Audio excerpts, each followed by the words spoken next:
Hello and welcome to my monthly live chat that I do for members of Fit to Be usually. This month I've opened it up publicly because I wanted to talk about an important issue, which is mental health. And I had already stated that last week. I sent out an email this week letting my members know that this has become even more important in light of yesterday's events in Texas. And I am not here to sensationalize that. But I do have an interesting perspective on that particular event because of my own life story and my role in my community. And I'm going to share about that in a little bit. But first of all, just a little bit about me. Um, Again, my name is Beth. I am the founder of Fit to Be, and we offer a very niche type of fitness, and that is diastases aware fitness for postpartum women that are trying to sort their bellies out after they've had kids. And maybe you're dealing with some incontinence, like you're leaking pee or poo, or you've got some hernias, you've maybe got some knee issues. Our workouts really cater to those things. We've been around since 2010.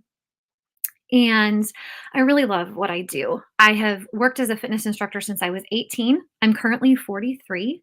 I have two children, and they are teenagers now. They were just little when I launched Fit to Be. And um, I just really love helping women figure out their bodies and realize how strong we can be right where we are.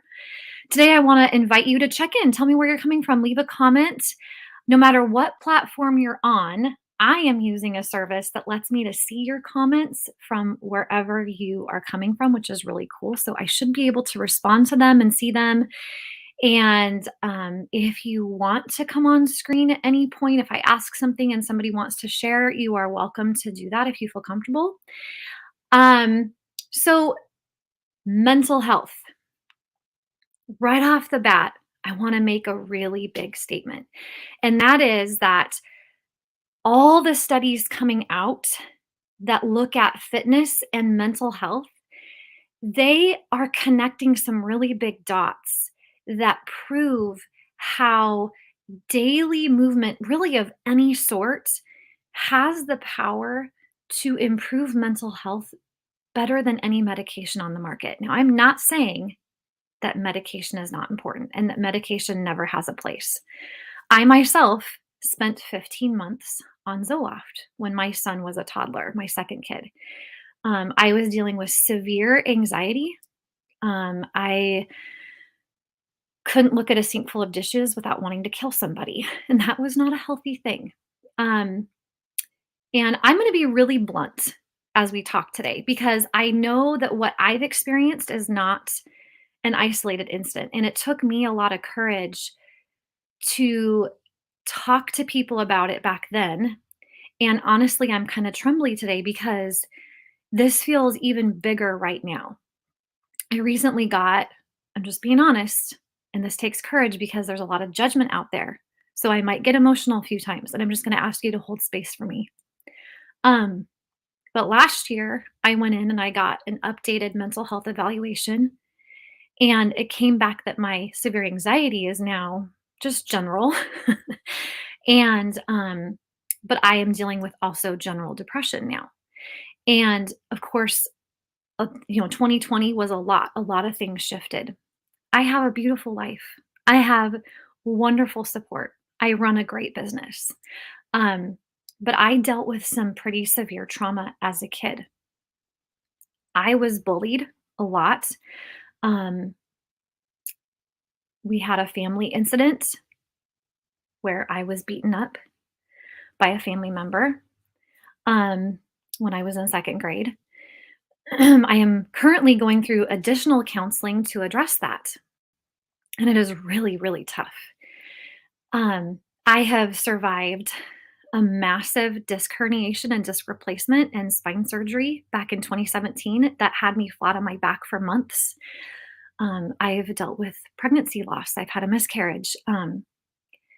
There's been a lot of things in my life, and whatever you're going through right now, your traumas are going to be different than mine. But I want you to know that you're not alone. And I think this is incredibly important to talk about right now because of what happened in Texas yesterday. There are a couple things I have learned about that speak directly into my life. Um, and I am not an expert on school shootings, but I am a mom, and I do work in fitness, and fitness and mental health are directly very much connected. And here's something a lot of you may not know about me. I am also an ordained children's pastor working in the addiction recovery world. So I spend many hours each week volunteering my time, coordinating volunteers, and serving directly with children whose parents have been in addiction for a long time. I get to see kids that are with parents that are coming out of their addiction, and I am working to support those children and families. The shooter, and I'm not going to say the name, had just turned 18 recently, had moved in with his grandmother. His mother was an addict, a long term addict. That information has come out. And he was bullied as a child. I work with kids like that. And so when I found that out, my heart broke for a whole different reason. Um, and I debated whether or not to bring that into today's talk, but it's just so timely. Um, I want to know your thoughts, and so far I'm not seeing any comments, and I know this is heavy, and maybe nobody will even feel like leaving a comment. And if you just want to listen, that's okay.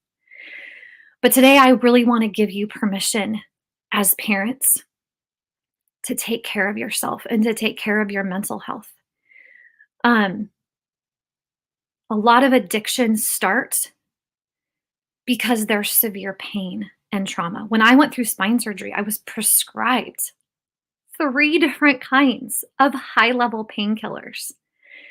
Now, I don't like how I feel on those things, so I utilized them, but I got off of them quickly. But I have friends in the addiction world who a lot of them started their addiction path after going through surgeries and taking the prescription drugs and then not being able to stop. We need to understand that this child, this 18-year-old, is the product of a parent, and we don't know those stories completely. Um, but I have never met an addict, and friends, I have met a lot of addicts. So speaking about the shooter's mother, I have talked to hundreds of addicts personally in the last several years. None of them were people who one day were like, "I'm gonna get hooked on drugs." I know a mom who has 2 little boys who got hooked when she was 11 because she was born into it. She was born into a family that was already doing drugs. I know a mom who got hooked on Percocet when she was 13 because her doctor prescribed it for her period pain. And back then, she's 37 now, back then, nobody knew how addictive it was. By the time she was 16, she was pregnant and in jail. Um, our nation has a opioid crisis and an addiction crisis, and so many children are being abandoned by parents who are struggling with addiction. And it is a genetic thing. It is a disease. It is a disease like cancer that they need treatment for. And they can go into remission and then they can relapse, and they will fight it their entire lives. And I have kids that I serve every week, um, who could turn into that 18-year-old.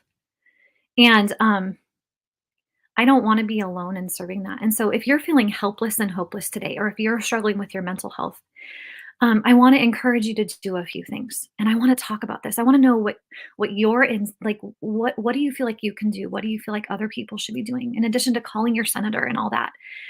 What I think we should be doing is moving today. Go for a walk.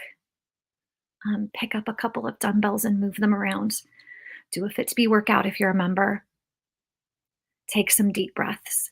Invite your family to do those things with you if they're around. Hug your kids not just for 5 seconds, but maybe for 20 seconds. That's what studies show, 15 to 20 seconds, a good, nice long hug. I went to hug my teenagers yesterday, and they do the thing now where they're like, "Mom, mom, mom," and I'm like, "Nope, I'm hugging you today," because there's parents who cannot hug their kids. And then they held still for me while I cried on their shoulders. Um, and I wanna challenge you to address your own mental health issues as hard as it is and as scary as it is, because one of the fears we as parents have is that we will be judged or we will lose our kids. It will go on our insurance record. I had to tell my doctor what I was experiencing, and that was about 10 years ago. And, he was amazing. So if you don't have a doctor you trust, you need to find a doctor that you trust, because I had to tell my doctor that I was feeling like I wanted to park my car in my garage with all the doors shut and just me and my kids take a nice long nap. And I was so scared that he would have me committed. Like that, I was honestly scared of that.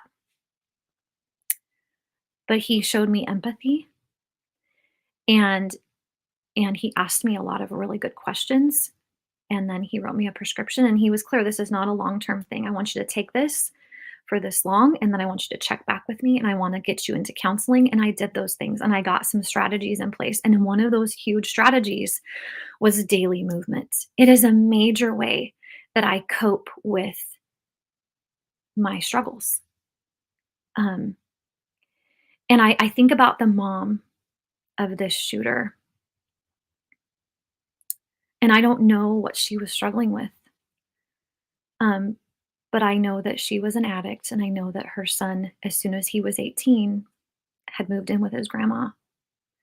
And I know that that grandma got shot right before he went to the school. That this kid was at the end of his rope, and he was very, very angry.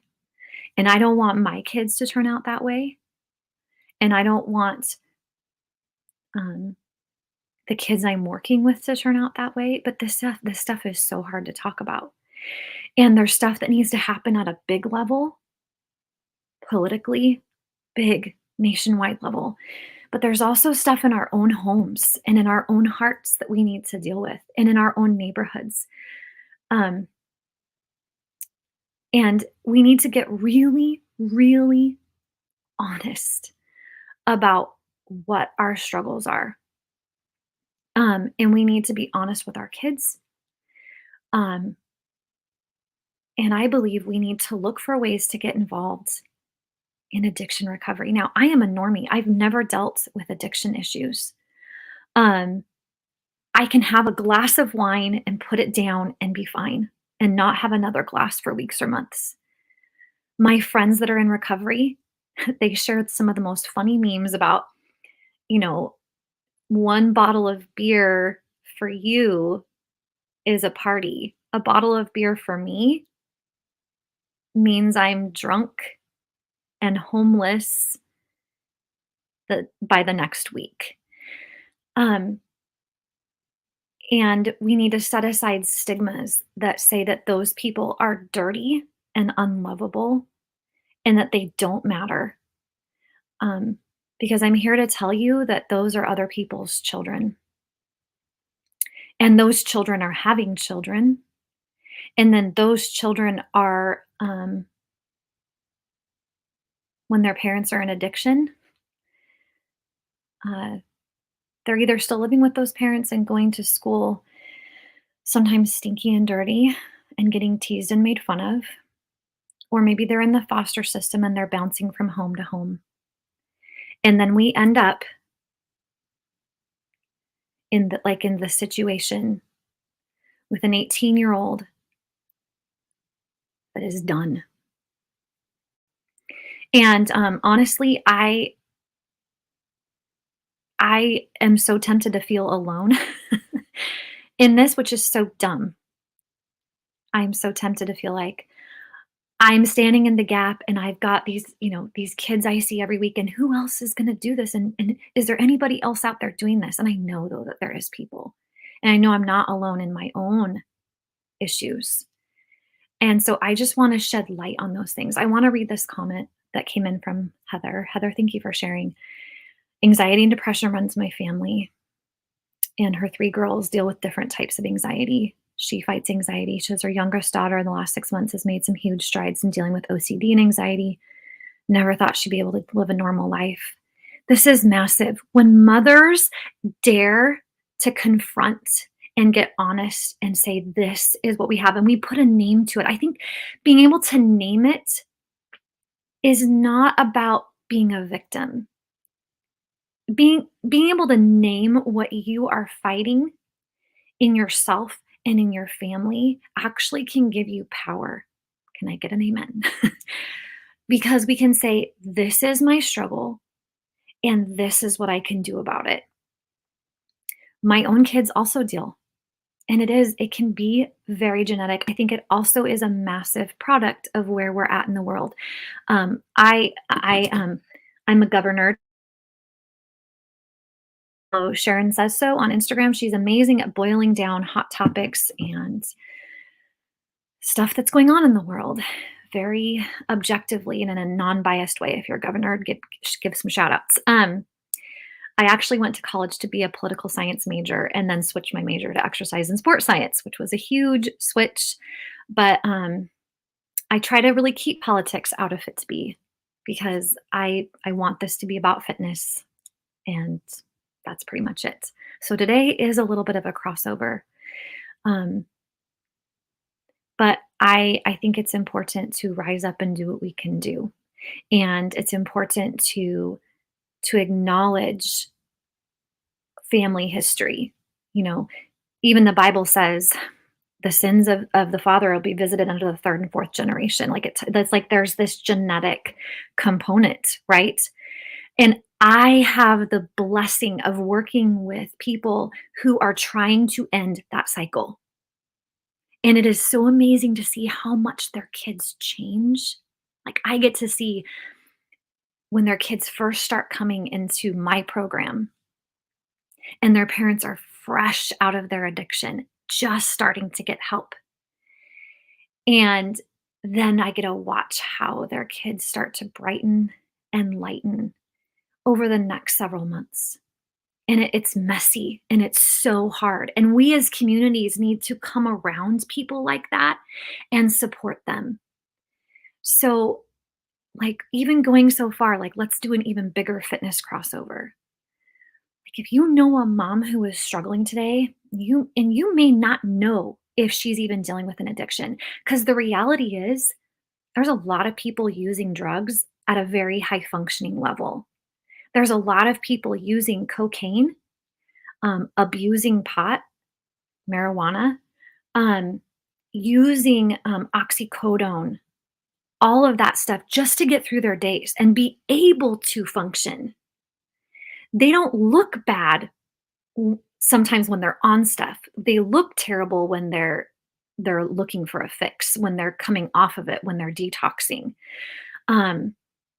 Or you also see them starting to unravel if they're really overusing it, and then they're suddenly not keeping up with their bills and they're lashing out and they're just constantly looking for that next fix. So for all you know, you may have some close friends whose kids are actually more neglected than you realize and who are struggling with mental health and addiction under the radar.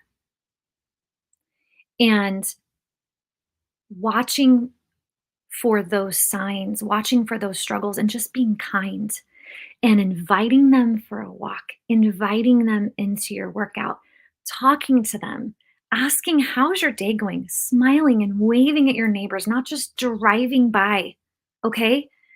Walking your neighborhood to keep an eye on what's going on. And if you see homeless people, houseless people, unhoused people, unkempt, sign holders, smile at them. Have a protein bar in your car. And I'm going to say something even more controversial right now. Even a pack of cigarettes. Guess what? I carry cigarettes in my car. I'm actually out right now. I need to get more. Does that sound really weird? This is weird. You guys are like, "What the heck?" I don't smoke, never smoked a day in my life. Never. Okay, I had a few puffs of a cigar one time at a wedding. Meh, didn't I was like, "What? This is stupid." Clearly, I don't have the addict gene.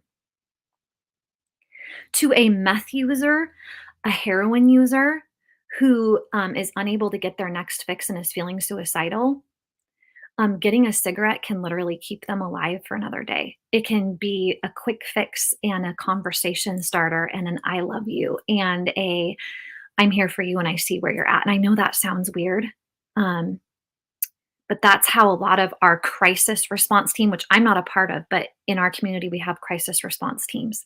And a lot of them carry cigarettes because it's a great way to get a quick crowd, to make a connection, to start conversations. Um, and I've heard their stories. These are people who have come out of addiction who are now working in recovery to go back and pull people out of the bushes. It is so cool to see. Um, but they talk about how, like, they were ready to jump off of a bridge and somebody came along and gave them a cigarette. And then that next day, somebody connected with them and got them into recovery, or maybe it was a few weeks later. So it's an issue of harm reduction, and you have to decide what level of that you're willing to engage in, right? I think this also speaks to when we talk about harm reduction and self-harm, we need to be really careful that as exercisers, as people who are trying to be healthy, that we're not hurting ourselves, okay? That if you are here to take care of yourself, that you are truly doing that, that your workout is not making you worse. Hard, strenuous, balls to the wall, for lack of a better term, workouts can raise your cortisol level, put you in fight or flight. Um, and that actually can stress your system. So, this is a time if you're feeling stressed out and anxious because of what's happening, this is a good day for some gentle workouts. If you feel like you've got a lot of "Yeah," maybe doing a harder workout, but finish it with some relaxation and some belly breath, some core connection stuff like what we offer on Fit to Be. This is a time to reach out to your family, to your neighbors, to check on people, um, and to really have open eyes. If you have comments and suggestions, please drop them in whatever platform you're watching in. Um, and if you are struggling with any level of addiction, maybe it's alcohol. Um, Alcohol became a very popular drug during the 2020 lockdowns. So many TikTok videos and memes about day drinking, and a lot of people relapsed or began their addictions during that time. Alcohol can be harder to kick than heroin. And I say that as somebody who has talked to people that have dealt with both. So, people that are doing cocaine or meth actually have very sharp brains.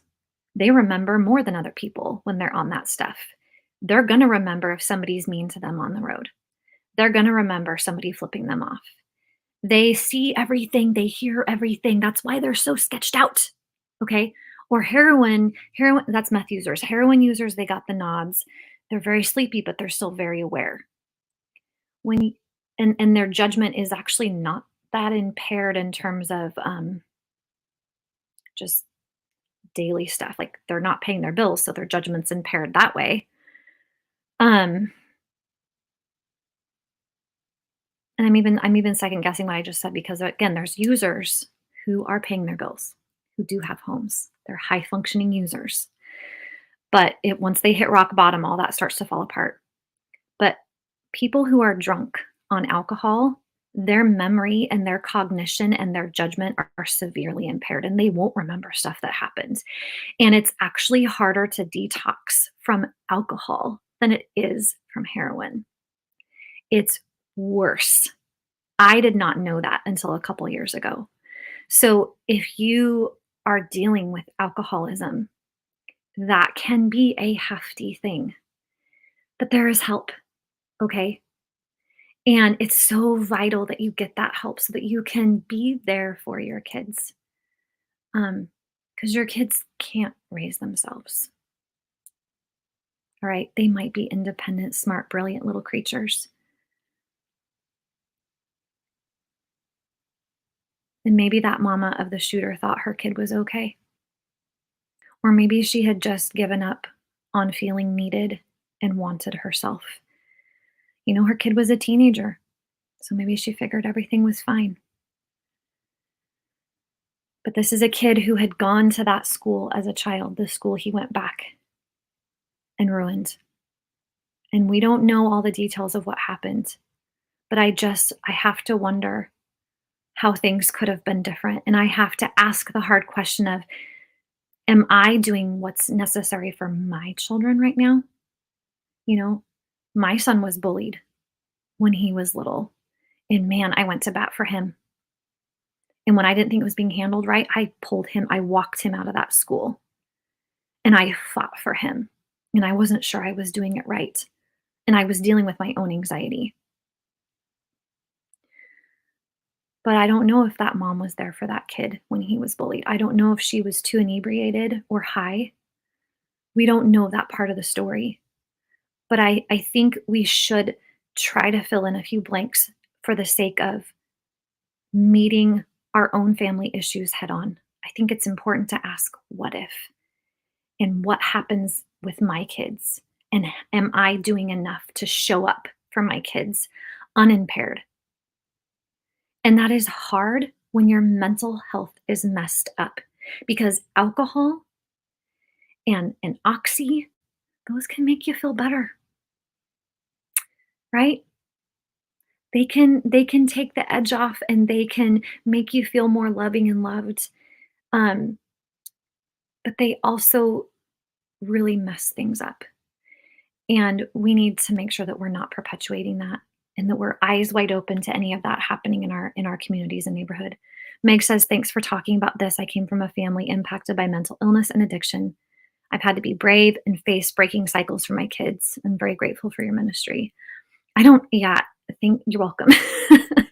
It's hard for me to talk about that piece of my life because so much of what I do as a volunteer in the addiction recovery community is so heavy, and they're not my stories to tell. Um, and I don't wanna use names, and so I find myself being more and more quiet on my personal Facebook page. I mean, I feel like I used to post everything, and now the stuff that I want to post about is stuff like this. It's the mom who told me that she never touched her kids because she was on meth. And when you're on meth, the reason why they get sores is because the meth recrystallizes in their system and starts to come up out of their skin. So they can feel it, those little bits in their skin. And so they, when they're on meth and they're high, they're trying to get that out of their skin. All of it. They're constantly picking because the bits are in there and it aggravates their skin. So it's literally coming out of their pores. And children who get touched by those parents because it's on their skin, the children can get sores. So they are cognitive enough to know that they're choosing meth over touching their kids, but they're trying to keep their kids safe so they don't touch their children. So I wonder if this boy, this 18-year-old, maybe had not been touched in a very long time. I don't know what his mom was using. Maybe his mom was just trying to stay alive and cope, trying to just get through each day. And maybe she thought that it was best for her son if she didn't touch him and she wasn't there. We don't know the whole story, but we know our stories. We know scientifically that being active in any way, okay, walking, lifting weights, yoga, Pilates, Tabata, cardio, step aerobics, trampoline, going for a run, going for a hike, going for a swim, stand up paddleboarding, whatever. It changes our brain chemistry at a higher percentage than any medication. So imagine if you're on medication and you exercise, how much better? Or if you're not on medication, at least be exercising. We know that children of parents who are fighting their mental health and who are not taking care of their health, those kids also tend to have a lot of mental health issues. I am dealing with my mental health, and my kids are still in this fight. That's so sobering. I hate admitting that. I hate admitting that. Just hate admitting that. But if I can be brave and do that, then I hope you can too. And I hope that you can start those conversations in your home. Um, we also know that parents who talk to their kids, and I read something this morning, and I'm sorry, I don't remember the source, but this person said, children have this amazing ability to ask the questions for the answers they're ready to hear. And they were also encouraging parents to be the source. So your kids aren't just hearing about all of this from their friends. So last night, I sat both my kids down and said, here's what happened. Do you have any questions? And they're teenagers, so they're like, no, mom, no, no, no. But then they're suggesting circle back around. Share what you know as a parent that you think is age appropriate for your child.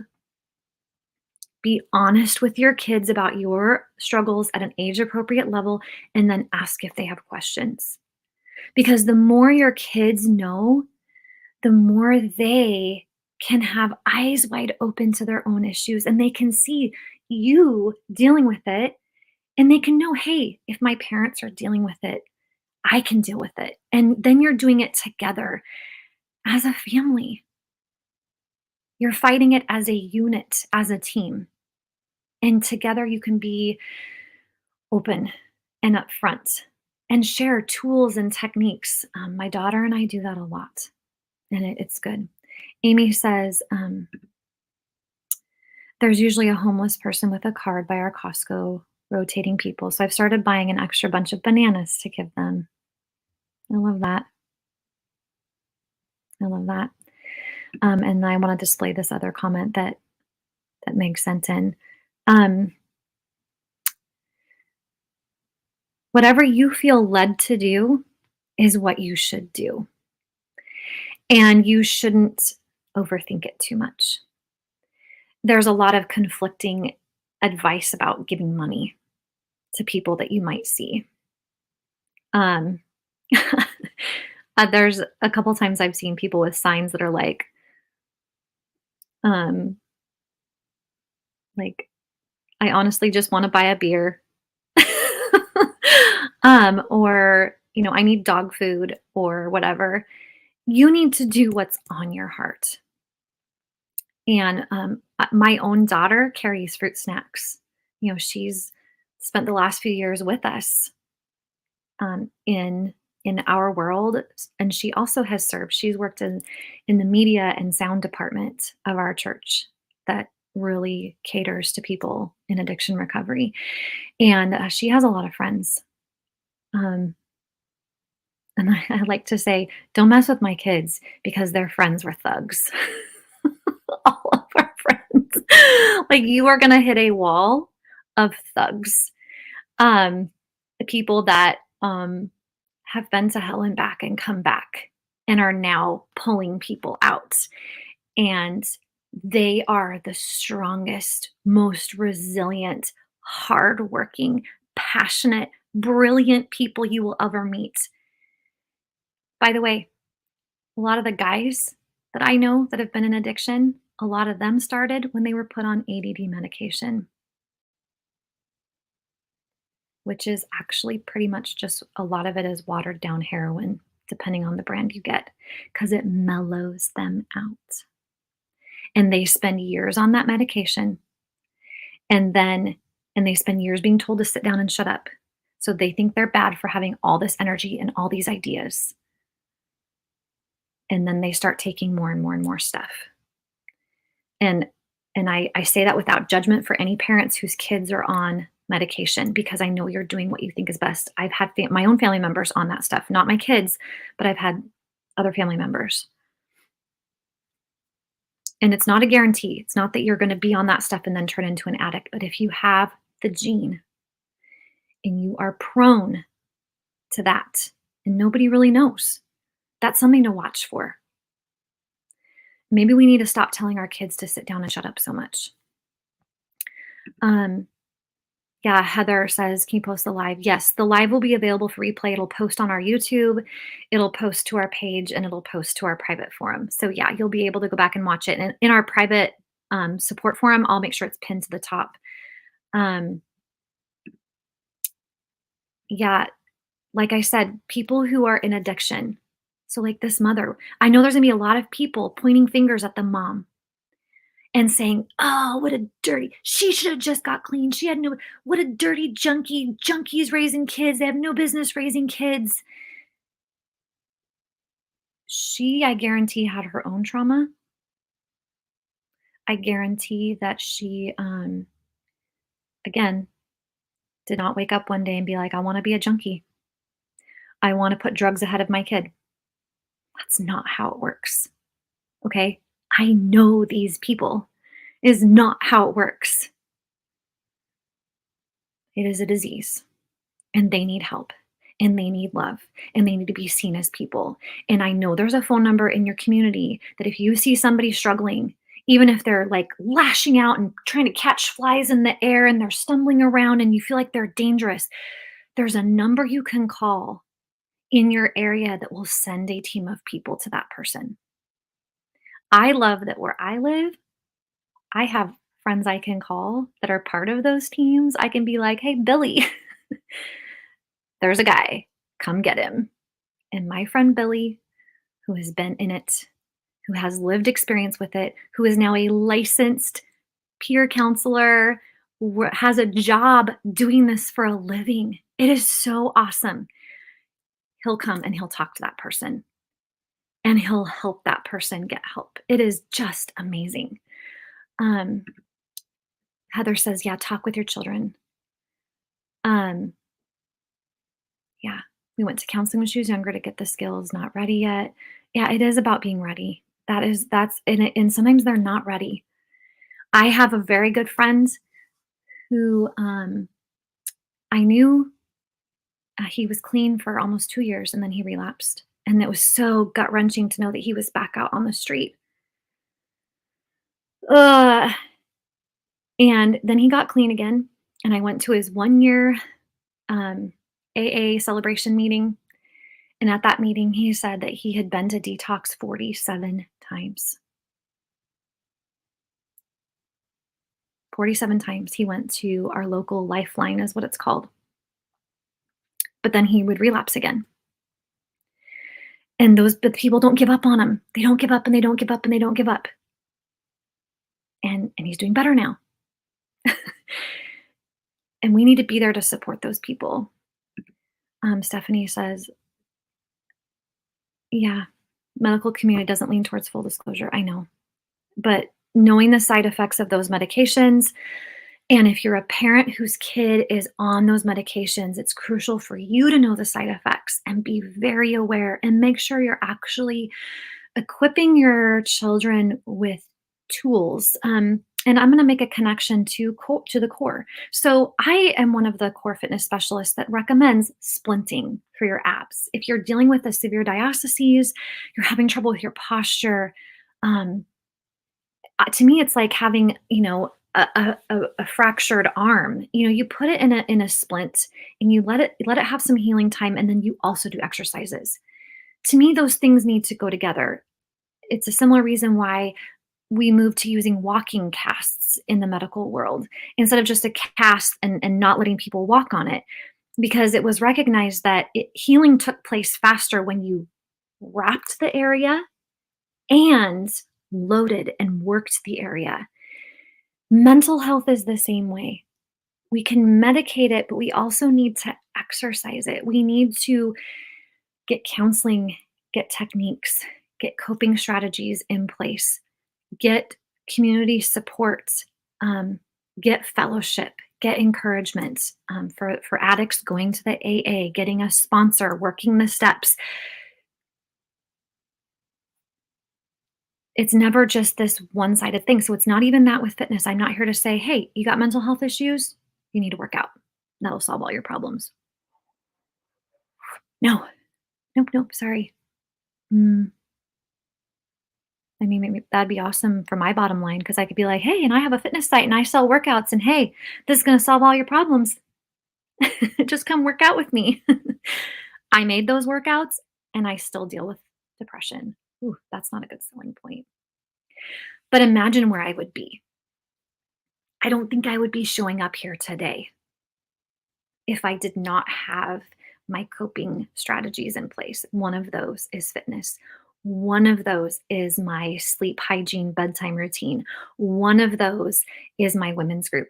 One of those is my counseling. Another one is one of my friends I know I can call when I'm having a really bad day. One of those is my nutrition. One of those is the supplements I take. Any one thing, mamas. There's so much that you can do. We need a broad approach, but we also need a narrow approach in our own homes with ourselves and with our kids. I really appreciate this discussion. I know I weighed in on things that are beyond me and very heavy. And I hope I have dealt with them respectfully because that is my intent. I want to have a moment of silence. And if you could just drop some hearts for the parents and the kids.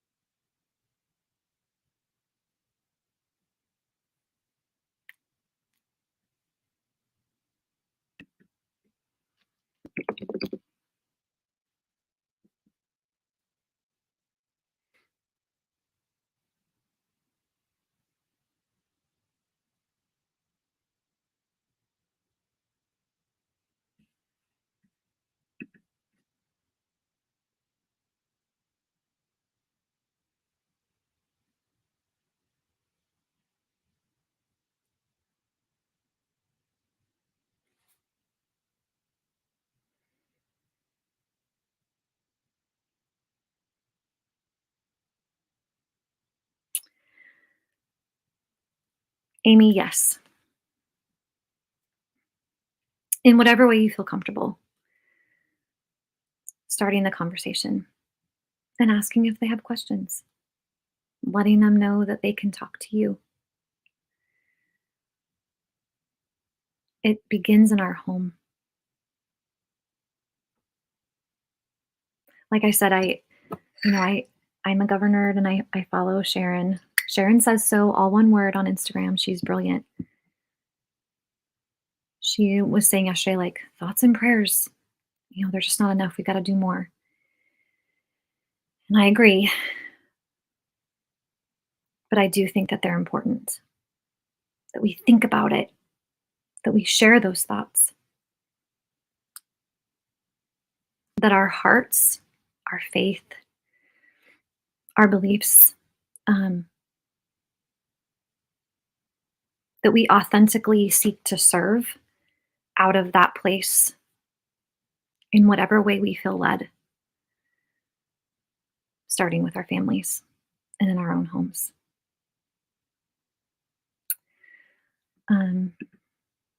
Heather, you're welcome. I'm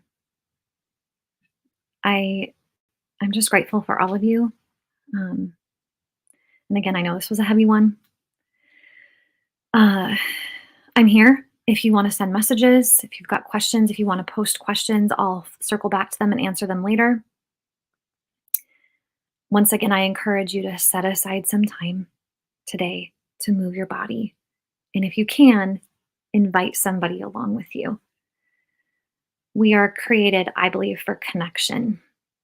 We're not meant to be in isolation. You can look at the charts and graphs, and shared some of those earlier today about shootings and how they had kind of leveled and even slightly gone down. And then 2020, and whoop, and they've gone up since 2020.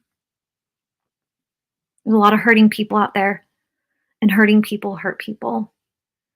So you don't ever know if your bundle of bananas, your smile and a wave, you're paying for somebody's coffee, your 25 cents or a dollar handed to somebody,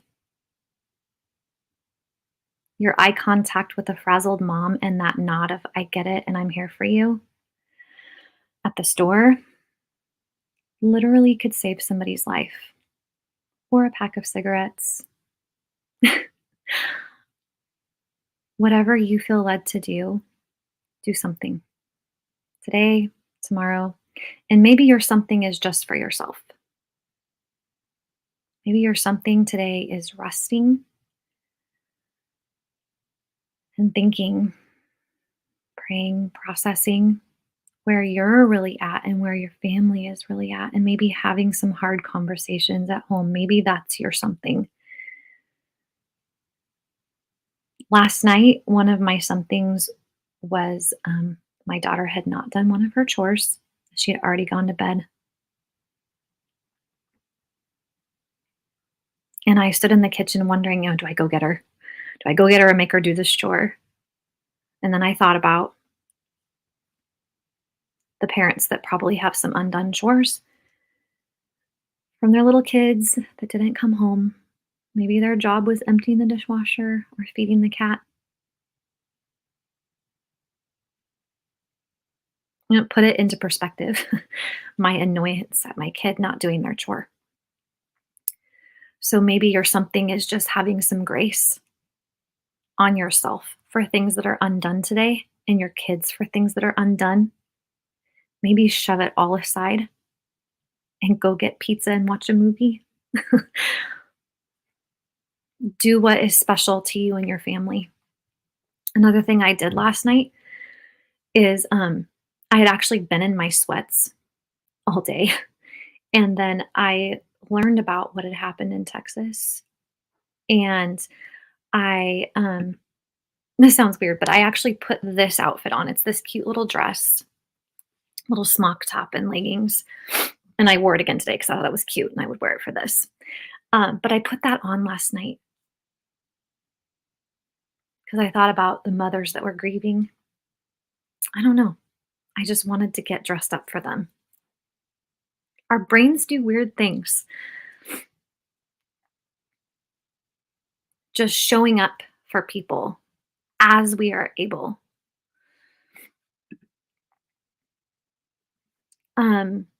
This is such a good question, Amy. How do I find a number for a team like I mentioned? Um, you know what? That's a great question to start a conversation in your town. If your town has a page, like I know my town has like a town group that is so full of drama, but also good resources and questions. And hey, there's a pothole on 79th, or hey, does anybody know a great place to get a haircut? And this might be a great way to post a question like, hey, if I see somebody who's struggling, is there a number I can call locally or in this county where they'll send a team out to help? And if there's nothing, what if you took a couple of steps to finding out how? Because there's actually a lot of resources and money and funding available for people who want to do something. I am in the process, really, really baby steps process. Oh, it feels scary to even put this out there. This is some accountability. I am meeting with a grant writer next week to talk about putting together a fitness program where I can bring instructors into our community center that we have. It's a recovery center with behavioral health resources so that kids can get maybe some martial arts, maybe some fitness, not just from me, but from other instructors in the community, because they're not Their parents often can't afford that as they're in recovery. And I don't know what that looks like yet. The grant writer was like, "Well, what are you thinking?" And I'm like, "I don't know, but I want to start. I just want to meet with you." And she's like, "Great, let's meet. Let's figure out what's out there and what's available." So I don't even know what it's going to end up looking like, but I know that there's a need. And I know that I am qualified. I'm actually a fitness program manager. That was my official graduating degree title. So putting together programs for people and putting together programs for groups, utilizing other instructors. And that's what we do in the courses on Fit to Be is I bring all these instructors together, all of these expert voices to help you move and learn about your body. I want to do that for the kids I'm working with. So I guess that doesn't really answer your question, but I would start by posting locally on your local Facebook group for your city and then go from there. And if there's nothing, maybe think about starting something. At one point, me and the kids that I work with, we actually put together little care packages with a pair of socks and some Kleenex and some little snacks and a booklet of resources. And each of the kids took a couple of those to hand out from their cars, with their parents. Let your ideas flow. Think about it. Thoughts and prayers. Think about it, pray about it, ask questions, find out what there is, find out what is missing, and go from there. And take care of yourself. Talk to your families. I'm going to wrap it up here.